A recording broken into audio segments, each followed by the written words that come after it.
Canções Mexicanas é um livro que teve origem numa viagem ao México, à cidade do México, e essa viagem foi tão forte, a tantos níveis, foi tão estimulante.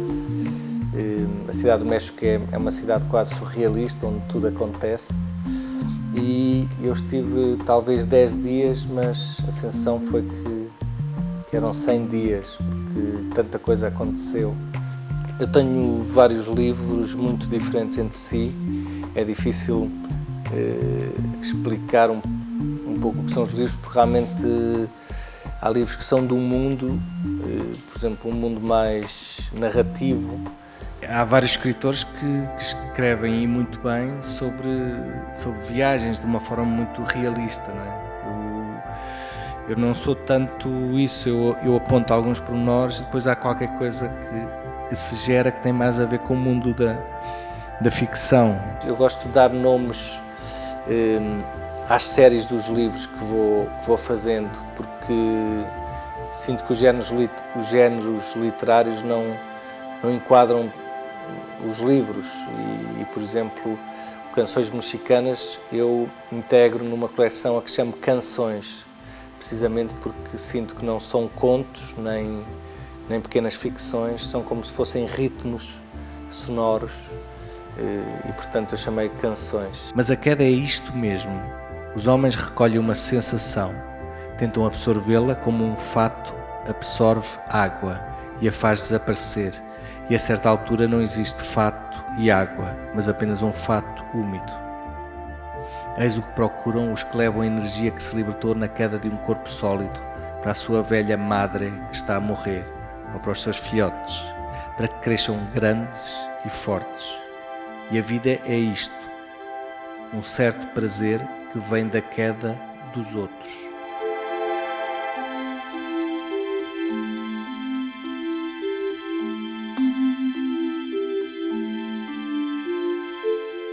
Vamos começar falando das Canções Mexicanas, do livro que é o seu mais recente, que a gente está conhecendo hoje.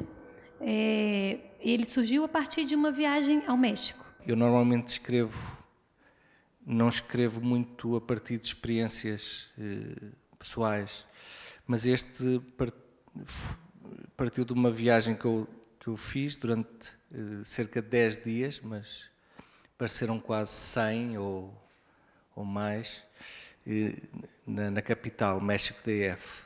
E realmente esta questão de 10 dias parecerem 100 é muito clara. O México é uma cidade que tem um conjunto de estímulos por metro quadrado que é incomparável, acho eu, com qualquer outra cidade. Em relação a cidades que eu tenha ido, só me lembro de Marrakech, que de certa maneira também é uma cidade com essa energia.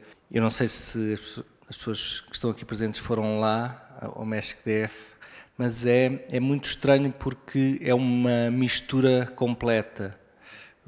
Mesmo para um brasileiro, de certeza que se sentiria atordoado e confuso.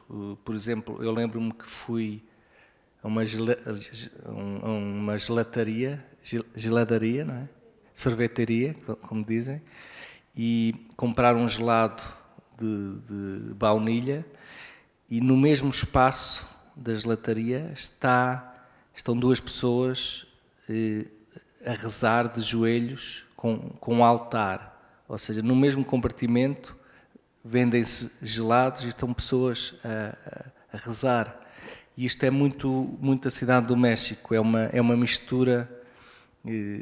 E isto, para um europeu como eu, é muito estranho, porque na Europa está tudo organizado. Há espaços para comida, espaços para lazer, espaços para oração e para a religião. E ali no México a sensação é que, em primeiro lugar, a sensação é que a terra está sempre a tremer. É muito estranho, porque quem for lá, a primeira coisa que sente é o som do tambor. Uma coisa muito estranha é que na praça principal do México, no Zócalo, há sempre pessoas a tocar tambor constantemente.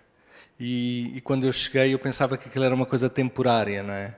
Que era um dia de festa, Mas a questão é que no dia seguinte estavam lá a tocar, no outro dia, e o tambor, que começa na Praça Central, é muito estranho porque a acústica da Cidade do México deve ter qualquer coisa de especial. Deve ser ali uma mistura entre as tecas e há ali qualquer coisa que faz com que a muitos, às vezes talvez quilómetros de distância, nós ouvimos o tambor a ressoar. E portanto a sensação sempre, quando se está na Cidade do México, é que a terra está a tremer e é o som, como se estivesse a rebentar uma revolução, não é? E portanto a sensação é quase de medo, constantemente, e uma tensão muito grande. E depois, como eu disse, um conjunto de estímulos enormes que fizeram com que, quando eu regressei a Lisboa, sentisse uma necessidade muito grande de escrever. Mas agora estou aqui nas ruas do centro da Cidade do México. E aqui tudo é gente, não há rua, não se vê o chão. Se olhas para baixo, és empurrado. Se olhas para cima, és empurrado.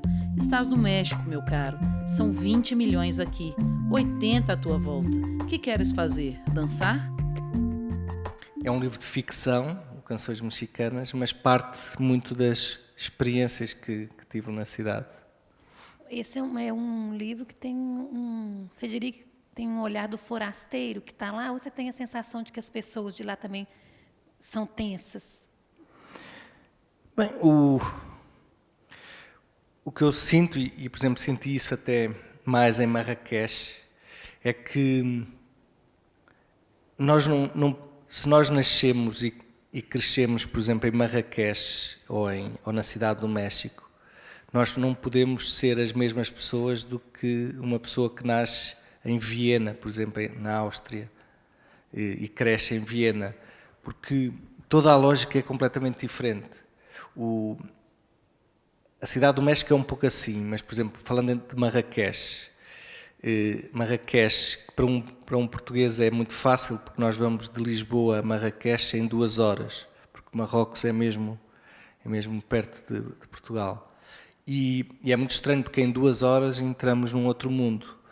E eu, em Marrakech, estive numa Medina. A Medina são as antigas cidades árabes. E o que é impressionante na Medina é que o espaço público é todo igual. Ou seja, só há 2 coisas numa cidade, na cidade antiga árabe, é o espaço privado, a casa, e a rua. E a rua não tem passeios, calçada, não é? Como vocês dizem. Então o que acontece? O que eu senti em Marrakech é que quando se sai à rua estamos imediatamente em perigo. Porque as ruas da Medina de Marrakech são muito estreitas e por lá passam milhares de pessoas, motocicletas a grande velocidade, burros, cavalos, pessoas a correr, motas. E a questão é que, por exemplo, numa cidade europeia, uma pessoa pode ser atropelada em 2 sentidos. Ali pode ser atropelada em 40 sentidos, porque não há... E a questão, o que eu senti em Marrakech e na Cidade do México também, é que pensei, por exemplo, crianças. Uma criança que nasce e vive em Marrakech, ela, quando sai de casa, sai sempre num estado de tensão, não é? Porque realmente a questão é, se nós nos distraímos durante 1 segundo em Marrakech, somos atropelados. Não há... Enquanto, por exemplo, nas cidades europeias, o que eu senti isso é, quando eu regressei a Lisboa, eu dei outro valor à calçada, ao passeio. Porque o passeio, nós dizemos em Portugal passeio, não é? Nós, em princípio, na estrada corremos algum risco e quando chegamos à calçada descansamos, não é? Há ali um relaxamento. E, portanto, o que eu sinto na Cidade do México, o que eu senti é que as cidades vão criando diferentes seres humanos. Se calhar, por exemplo, São Paulo tem um tipo de ser humano, se calhar Belo Horizonte também, a Cidade do México outro ser humano completamente diferente. E para mim o que eu sinto é que é surpreendente, por exemplo, uma pessoa que nasce e cresce em Marrakech entender-se com uma pessoa que nasce e cresce na Áustria. O que é surpreendente é que eles aos 30 anos não se matem uns aos outros, porque a lógica é tão diferente que entenderem-se é um milagre, não é? Muitos meninos andam de patins, outros de skate. Para que serve isso? Pergunta o pai ao filho. E ele responde que serve para fugir de casa. E o pai dá-lhe um estalo. E o menino não liga porque já apanhou tanto e continua os seus exercícios e nem sequer os amigos dele viraram a cara. O que significa que já está instalado. É um hábito. Sol, chuva, pôr do sol, a aurora, estalo na cara. Na Cidade do México é muito evidente. Nós estamos a andar numa rua e entrar uma pessoa, em vez de virar para a direita, virar para a esquerda, entra num bairro absolutamente terrível, não é? Eu julgo em algumas cidades, como o Rio de Janeiro, há também uma característica da cidade que tem a ver com isso. Mas ali sente-se muito isso e, portanto, nós temos de estar totalmente concentrados, totalmente. É mesmo a sensação de guerra em tempo de paz.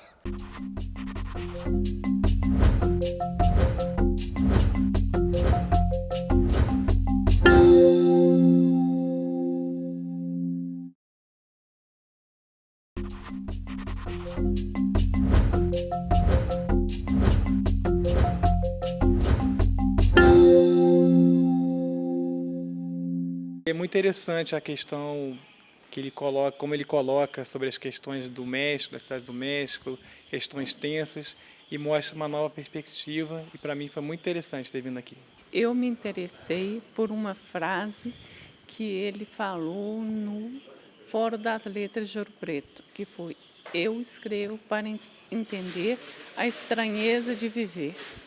E tem muitas coisas dele que fazem a gente entender a estranheza da vida. No livro até você cita sua guia, que te acompanhou, realmente teve essa guia te acompanhando e te mostrando o que ver, ou é só ficção mesmo? Não, em parte é ficção, mas havia uma guia realmente, e a vantagem do guia, de um bom guia, um mau guia leva aos sítios turísticos, não é? A que todos vão. Um bom guia vai, digamos, à porta dos fundos, não é? E eu tive uma boa guia que me levou aos cantos mais perigosos e mais... É essa impressão que dá quando você muito, fala dessa guia. Desde combates meio secretos, um bocado selvagens. O México tem muito isso. De repente, numa casa aparentemente normal, abre-se uma porta e há bilhetes e há combates, alguns até absolutamente terríveis, às vezes entre homens, com animais, etc. Coisas muito... Eu até nem entrei nos mais complicados, porque há coisas muito complicadas, mas completamente ilegais, escondidas. Mas quer dizer, ali a questão principal da Cidade do México passa também por uma bebida que eu falo muito no livro, que é o mezcal, que é muito forte, porque, por exemplo, um colega mexicano estava constantemente a recusar tomar mezcal e dizia repetidamente a frase: eu respeito muito el mezcal. Ou seja, ele virava-se para o mezcal e dizia: eu respeito muito o mezcal. E falavam do mezcal como se fosse uma espécie de Deus. É isso que é muito estranho. O mezcal é uma bebida, o mezcal puro, é uma bebida que tem uma característica, é muito, muito alcoólica, mas tem uma parte de certa maneira alucinogénica. E o que acontece é que não é progressivo. Ou seja, a pessoa está a beber, bebe um pouco, aparentemente está tudo bem, e pode beber mais uma gota e de repente há qualquer coisa que o faz perder o controle. Ou seja, não há a questão, por exemplo, da experiência que há, da experiência que tem a ver com, por exemplo, pessoas que tomam drogas ou que tomam outras bebidas, e que têm que já beberam antes e, portanto, sabem qual é o ponto a partir do qual perdem o controle. No mezcal não há isso. Ou seja, cada vez que se bebe é como uma experiência nova. E a pessoa mais experiente pode subitamente perder o controle mais cedo do que pensava, ou mais tarde.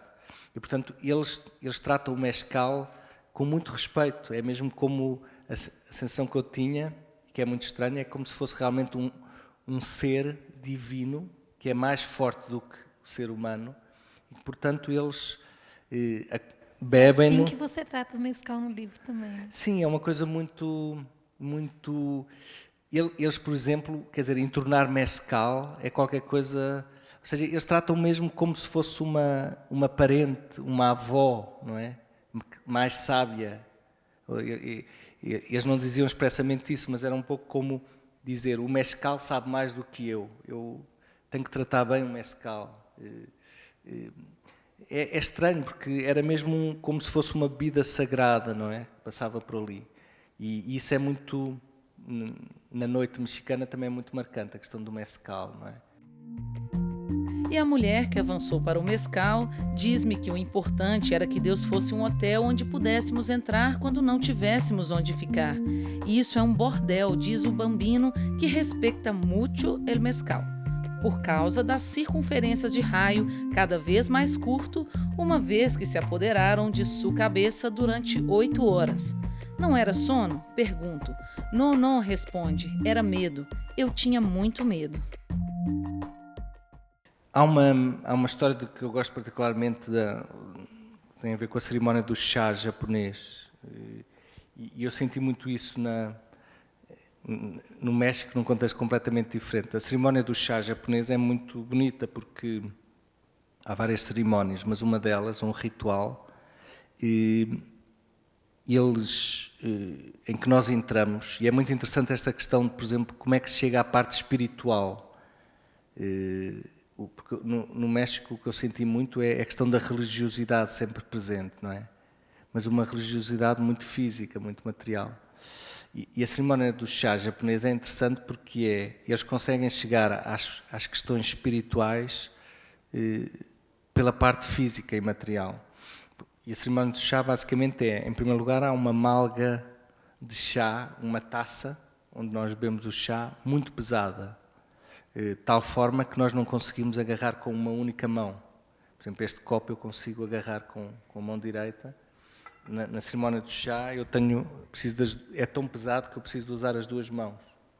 E depois eles enchem com chá a ferver até mesmo ao topo. Tal forma que se nós abanarmos ligeiramente a taça, o chá cai e queima-nos a mão. Então, qual é a situação de repente em que nós estamos envolvidos?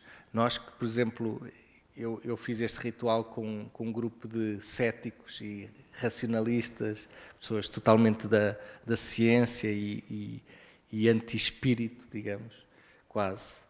E o que acontecia a certa altura é que, em primeiro lugar, nós não podemos fazer nenhum movimento que não seja um movimento de segurar na taça, não é? De chá.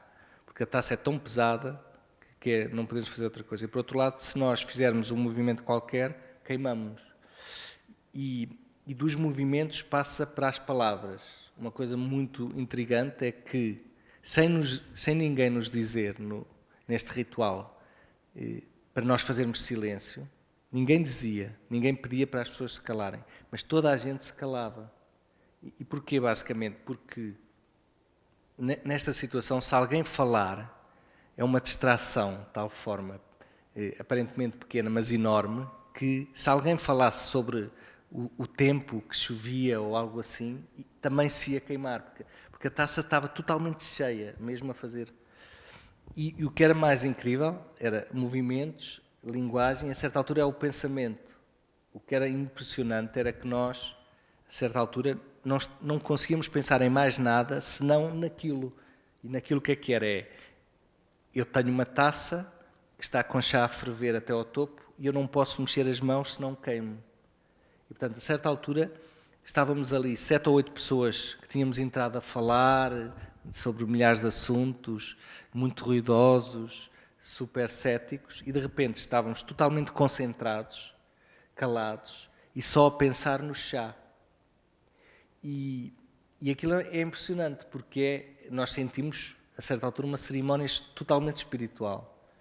E nenhum dos mestres que estava a encenar a cerimónia do chá falou em silêncio, em espiritualidade, nada. Mas foi talvez um dos momentos mais espirituais. Na Cidade do México é muito evidente. Nós estamos a andar numa rua e entrar uma pessoa, em vez de virar para a direita, virar para a esquerda, entra num bairro absolutamente terrível, não é? Eu julgo que em algumas cidades, como o Rio de Janeiro, há também uma característica da cidade que tem a ver com isso. Mas ali sente-se muito isso e, portanto, nós temos de estar totalmente concentrados, totalmente. É mesmo a sensação de guerra em tempo de paz. E portanto, esta cerimónia do chá lembrei-me muito lá. Porque realmente uma desatenção na cidade é quase mortal. Não é? Tem uma parte que talvez vocês sintam também em cidades brasileiras, que é uma parte de violência muito grande, mas uma violência que não é explícita, ou seja, eu não vi em momento nenhum um ato violento, mas a sensação sempre é de medo, realmente. Constantemente armas a passar. E há, por exemplo, um fenómeno que mostra a diferença entre a Cidade do México e a Europa, é que, por exemplo, muitas vezes na rua de repente uma pessoa começava a correr.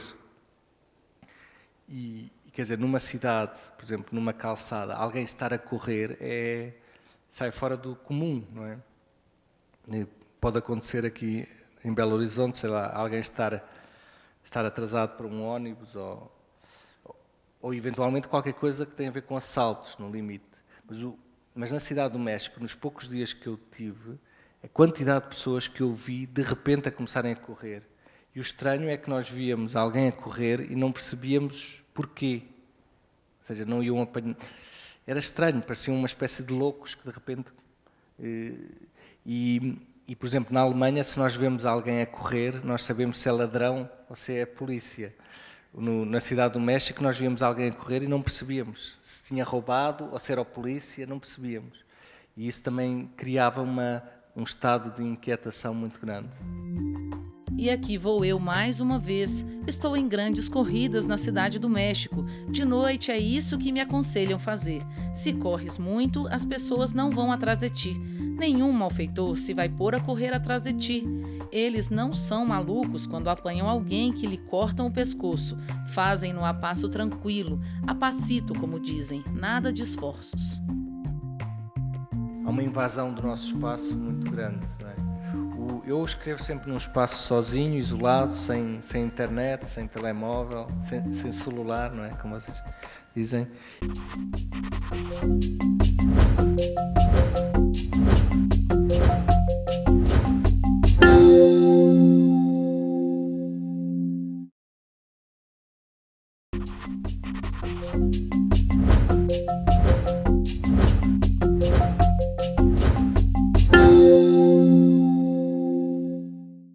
Conheci o Gonçalo pelo Jerusalém, que é um livro que eu gosto muito, e eu gostei bastante de hoje. E estou interessado nesse livro, Canções Mexicanas. Eu acho que a escrita escrever, por exemplo, se eu pego numa caneta e escrevo, não é? Escrever é o último passo de um longo processo, não é? Escrever não é isto, não é? Escrever não é eu escrever palavras, escrever é qualquer coisa de orgânico. No meu caso, por exemplo, é uma necessidade mesmo, ou seja, é muito curioso que eu já percebi que há uma relação absolutamente idêntica no meu organismo entre, por exemplo, serem 4 da tarde e eu ainda não ter almoçado, eu fico com uma irritação orgânica, não é? E essa irritação é muito semelhante à irritação que eu tenho quando não escrevo alguns dias. Fico também, ou seja, para mim escrever não é uma necessidade intelectual, é uma necessidade física, orgânica. E portanto, a primeira coisa que eu que eu acho é que a pessoa só deve escrever se realmente se for uma decisão do corpo e não uma decisão da inteligência ou do intelecto, não é? E para mim, para mim está muito claro que, e estava já aos 18 anos, que escrever nada tem a ver com publicar. Eu acho que nós de certa maneira fomos todos hipnotizados com esta ligação entre escrita e publicação. E escrever é uma coisa, publicar é outra. Se uma pessoa escrever durante toda a vida e não publicar, é um escritor. Uma pessoa que escreve é um escritor. Não é? Publicar é outro assunto. É outra ação. Uma ação é escrever, outra ação é publicar. Uma pessoa é escritor quando escreve. Publicar não tem nada a ver. E, portanto, eu também tentei logo separar as duas coisas. Eu escrevi imenso entre os 18 e os 30, mas tinha muita ideia de não publicar antes dos 30. E tem a ver um pouco também com uma questão simples, que é publicar, a própria palavra diz, é tornar público. E o que é tornar público? Às vezes nós não nos apercebemos isso, que é tornar público uma pessoa escreve um livro e depois o livro vai para a livraria e qualquer pessoa pode ler. Por exemplo, eu escrevo uma história e essa história pode ser lida por uma pessoa muito religiosa, por exemplo, que pode olhar para o texto e interpretar de uma determinada forma. Ou pode ser lida por uma pessoa totalmente antirreligiosa. Pode ser lida por uma pessoa que nunca leu nada. Ou pode ser lida por uma pessoa que já leu uma série de livros. Pode ser lido por uma pessoa que não entende nada. E pode ser lido por uma pessoa que é fascista. Pode ser lida por uma pessoa que é comunista. Pode ser lido por uma pessoa que gosta de homens, que gosta de mulheres, que gosta... Quer dizer, tornar público é nós não controlarmos quem é que lê o livro. E enquanto nós estamos na escrita, nós às vezes mostramos a um amigo, ou seja, selecionamos quem é que vai ler. E qual é o problema ou o perigo de tornar público? É que realmente, quando nós não sabemos quem é que vai ler, pode haver reações imprevisíveis, completamente imprevisíveis. E basicamente a história da literatura está cheia de escritores que escreveram o primeiro livro e depois bloquearam, não escreveram o segundo. Aliás, há um escritor que é o Henrique Vila-Matas que tem um livro sobre precisamente os escritores que abandonaram a escrita. E há casos até terríveis, até contemporâneos. Não é delicado eu falar desses nomes, mas todos nós conhecemos casos de escritores que fazem um livro ou dois muito bons e de repente param. E basicamente as pessoas podem parar por 3 razões. Ou a pessoa fica parada, fica imobilizada porque, por exemplo, recebeu muitos elogios. Há pessoas que ficam intimidadas porque escrevem um livro, recebem muitos prémios, muitos elogios e depois pensam, bem, estão a escrever o segundo e a pensar, se calhar este não vai ser tão bom, se calhar as pessoas não vão gostar tanto e ficam paralisadas. Mas há pessoas que ficam paralisadas porque escrevem um livro e o livro é muito criticado, dizem muito mal do livro e as pessoas não querem escrever o segundo porque não querem ser... E o terceiro modo de ficarmos paralisados é a pessoa escrever e ninguém ligar nada, nem dizer mal, nem bem, ninguém. E, portanto, uma pessoa pode ficar imobilizada porque ninguém ligou ao livro, ou porque criticaram muito, ou porque elogiaram muito.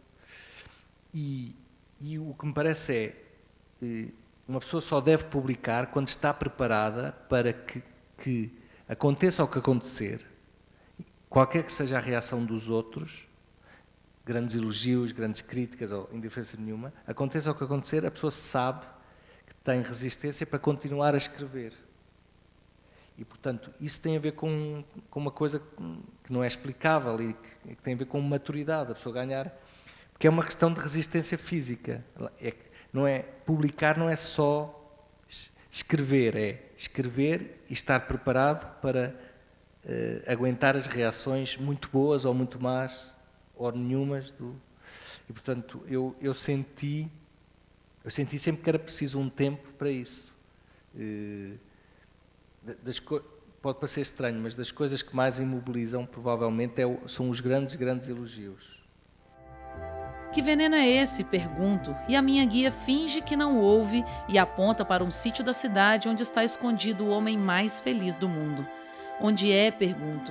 Ali ao fundo, um passo antes de começar o inferno. Escrever no século XXI, escrever agora, em 2013, pode parecer estranho, mas eu acho que é muito mais difícil do que escrever no século XVII, século XVIII, porque realmente há uma invasão do nosso espaço muito grande, não é? Eu escrevo sempre num espaço sozinho, isolado, sem internet, sem telemóvel, sem celular, não é? Como vocês dizem, e tento escrever de manhã, e às vezes escrevo das 8 à 1 da tarde, e escrevo muito totalmente instintivo, às vezes estou 4 horas a este ritmo a escrever a computador, sem parar. Eu tenho, por exemplo, colegas escritores que escrevem uma frase e só escrevem a segunda quando a primeira está absolutamente impecável. Eu sou um pouco ao contrário, eu escrevo sem saber o que é que estou a escrever, completamente. E, aliás, ultimamente escrevo até cada vez mais rápido, não é? Como escrevo a computador, percebo a velocidade da escrita pelas letras fora do lugar, porque normalmente de manhã começo devagar a escrever, a pensar bastante, o que para mim é muito claro é que quanto menos penso, melhor sai, claramente. Ou seja, é mesmo o pensamento é qualquer coisa que prejudica, porque eu a certa altura começo a acelerar, e eu percebo isso, por exemplo, no início, as primeiras páginas da manhã têm poucas letras fora do lugar, e a certa altura eu tenho páginas em que nenhuma palavra tem a letra, sei lá, pedra, eu escrevo rapidamente PRDA, por exemplo, uma coisa desse tipo, e há páginas em que nenhuma palavra tem as letras no lugar. E é quase como se eu tivesse páginas escritas a 10 km/h, outras a 20, outras a 100, outras a 150. E o que é, para mim, mais surpreendente ultimamente é que, de longe, as páginas melhores são as páginas escritas mais rapidamente. Porque tem a ver com qualquer coisa que eu deixei de pensar por completo. Há páginas em que eu escrevo a um ritmo, escrevo este, sem parar um segundo, não é? E isso é muito interessante, porque normalmente, eu acho que no início era muito mais reflexivo, ou seja, não era de pensar cada frase, mas eu sentia que estava a pensar quando estava a escrever. E agora, nos dias em que eu me sinto mais entusiasmado, eu nem me lembro que estive a escrever. Não há nada que seja exterior à escrita, não é? E essa parte da escrita continua a ser a mais entusiasmante e exaltante. E eu tento manter isso, só para terminar, eu escrevo num pequeno sítio, num pequeno local, onde às vezes vão os meus pais, que vivem noutra cidade, e é um pequeno ateliê onde eu trabalho, tem montes de livros, e depois tem um pequeno quarto onde por vezes estão os meus pais. E, por exemplo, quando eu escrevo, e eles estão lá, eles, quando querem falar comigo, põem um papel debaixo da porta com recados e, por exemplo, esse espaço tem apenas uma cozinha, não é? E, por exemplo, quando eu vou a meio da manhã tomar café, eu tenho uma relação ótima, extraordinária com os meus pais, super afetiva. Mas, por exemplo, de manhã, quando eu vou tomar café e eles também estão lá, eles já sabem, eles nem dizem bom dia.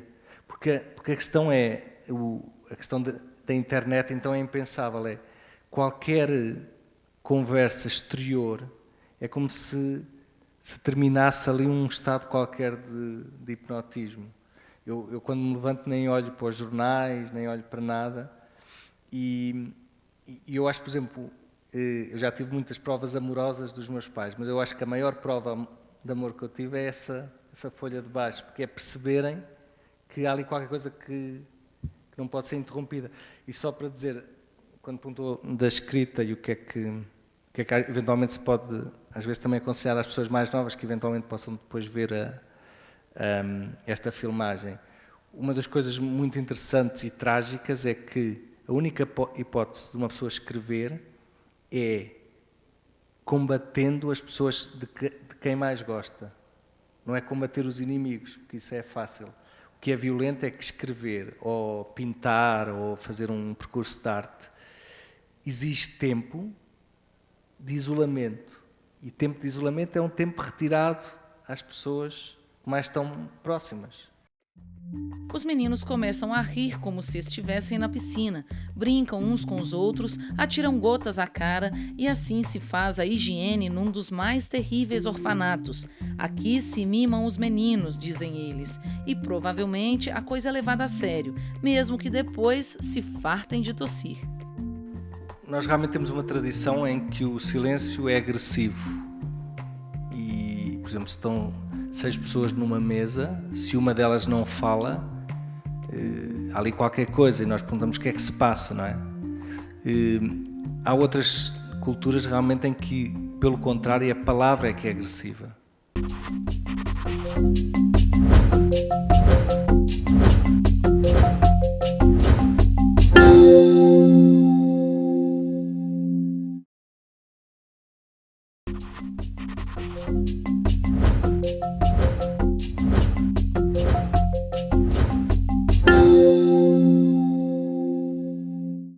E ninguém faz força contra quem não reage. A terra é assim. Não é diferente de um homem médio corajoso. Se não lutas, eu também não. O corpo morto cai e a sua queda, mesmo que do alto de 60 andares, liberta energia, sim, e muita e importante. Mas acredita-se que a queda de um corpo vivo é sempre mais forte, mais poderosa, mais generosa. Oferece mais à cidade. A isso se chamaria sacrifício se vivêssemos noutros tempos, mas assim está bem. E os homens que recolhem o lixo são agora acompanhados por outros que recolhem as quedas. Uns recolhem os mortos e o lixo, enquanto ao lado deste grupo outros homens recolhem a queda e não os corpos. Quando você viajou ao México, você já tinha a ideia de escrever o livro ou isso surge depois? Não, foi gerado precisamente por essa energia boa, não é? Eu estive, o que eu sinto, por exemplo, em qualquer cidade, as cidades são uma grande invenção, acho que é grande. As pessoas falam muito da invenção do fogo, da invenção do computador, agora mais recentemente da internet. Mas a cidade é uma invenção incrível, porque o que é a cidade? É uma super máquina e o que é muito estranho, por exemplo, uma cidade junta uma pessoa de 80 anos com uma pessoa de 4, um 16, há uma pessoa que se mexe porque está a andar muito rápido e tem medo, há uma pessoa que está a andar muito lento e está entediado, há uma pessoa que vai a correr para o trabalho, há outra pessoa que não tem nada para fazer e está parada, há uma pessoa que está excitada, há outra que está violenta, e estas pessoas cruzam-se todas no mesmo espaço, não é? Por exemplo, o metro ou o ônibus, num determinado espaço muito pequenino, juntam-se pessoas, seres vivos e seres quase animais, que somos todos, não é? Com desejos completamente distintos e a cidade está a funcionar, se nós vimos a cidade como um mecanismo, é como se, por exemplo, as pessoas que querem comida dirigem-se para um sítio, as pessoas que estão excitadas dirigem-se para outro. A cidade tenta suprir todas as necessidades e vai absorvendo todas as pessoas, não é? Ver as pessoas que saem de um autocarro e uma vai para a esquerda, outra para a direita, e isto é uma invenção, isto é uma máquina, e é uma invenção extraordinária porque o que é espantoso é que, com tantas diferenças, numa cidade não existirem muito mais crimes, muito mais violência. É espantoso não nos cortarmos a cabeça uns aos outros em grande quantidade, e só não acontece isso porque a cidade tem uma lógica muito, muito forte. Quando uma pessoa está cansada, retira-se para uns espaços, quando está excitada vai para outros espaços, quando está com medo vai para uns espaços. Quer dizer, é uma organização muito bem estruturada e realmente o prazer que eu tenho das viagens é tentar perceber o mecanismo daquela cidade, porque São Paulo tem um mecanismo, não é? Belo Horizonte terá outro, Lisboa tem outro, mas as boas cidades são cidades que são máquinas que funcionam bem, e eu tenho um grande fascínio por isso, e a minha ideia é fazer textos sobre outras cidades, sim.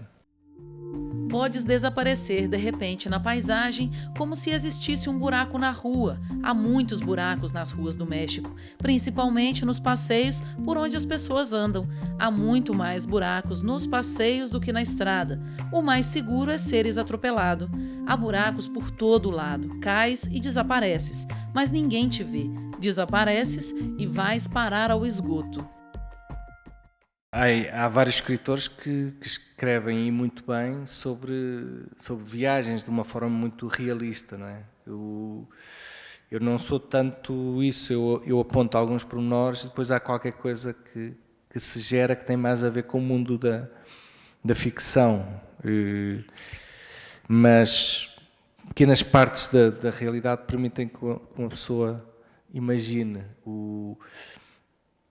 Eu pessoalmente penso muito por saltos, portanto nunca penso muito por passo a passo. Eu acho que há dois tipos de pessoas, as pessoas que pensam de grau a degrau, não é? Porque o pensamento é muito um movimento. Há pessoas que pensam sempre no mesmo sítio, não é? Isso não é muito bom. Depois há pessoas que pensam andando de grau a degrau. Depois há pessoas que saltam e o salto é uma associação inesperada. É como se o salto é eu passar de um ponto para outro ponto muito afastado. O passo é eu passar de um ponto para um ponto muito próximo. E o nosso pensamento às vezes pensa por passo, outras vezes pensa por salto. E, por exemplo, eu tenho um colega matemático e a matemática pensa muito por passo a passo, não é? A ciência também é muito de passo. Eu acho que a arte e a imaginação são muito a arte do salto. Eu acho que a ciência é a ciência do passo e a arte é a arte do salto, não é? E portanto, eu quando estou a ver alguma coisa quando eu vejo um episódio na Cidade do México, eu salto logo para uma outra coisa qualquer que não é exatamente aquilo que estou a ver, não é? E foi um pouco isso. Eu acho que há aqui no livro 10 ou 12 factos que eu vi e tudo o resto é resultado desses saltos, não é?